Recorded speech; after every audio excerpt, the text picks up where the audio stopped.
যশোর শহরের পানি উন্নয়ন বোর্ডের রেস্ট হাউসে নারীসহ ওসিকে আটকে চাঁদা দাবির ঘটনায় ব্যাপক চাঞ্চল্যকর সৃষ্টি হয়েছে।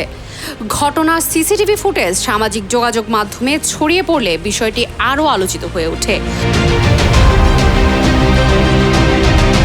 অভিযোগের তীর ছাত্রদলের এক নেতার দিকে, যিনি ৫-৬ জন সহযোগী নিয়ে সেখানে হানা দেন।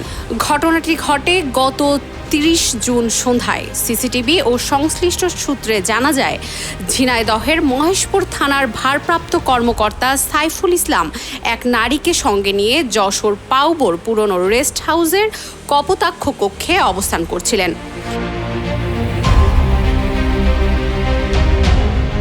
যশোর পাউবোর নির্বাহী প্রকৌশলী পলাশ কুমার ব্যানার্জি জানান, ঝিনাইদহ পানি উন্নয়ন বোর্ডের অনুরোধে ওসিকে রেস্ট হাউসের কক্ষ বরাদ্দ দেওয়া হয়েছিল। তবে সেখানে অনাকাঙ্ক্ষিত ঘটনা ঘটে, যা এখনও তদন্তাধীন। এ বিষয়ে যশোর কোতোয়ালি মডেল থানার ওসি আবুল হাসনাত জানান, ঘটনার খবর পেয়ে পুলিশ ঘটনাস্থলে গিয়েছিল, তবে কাউকে পাওয়া যায়নি। বিষয়টি খতিয়ে দেখা হচ্ছে। সুপ্রীতি প্রিয়া, নিউজ 21 নিউজ ডেস্ক।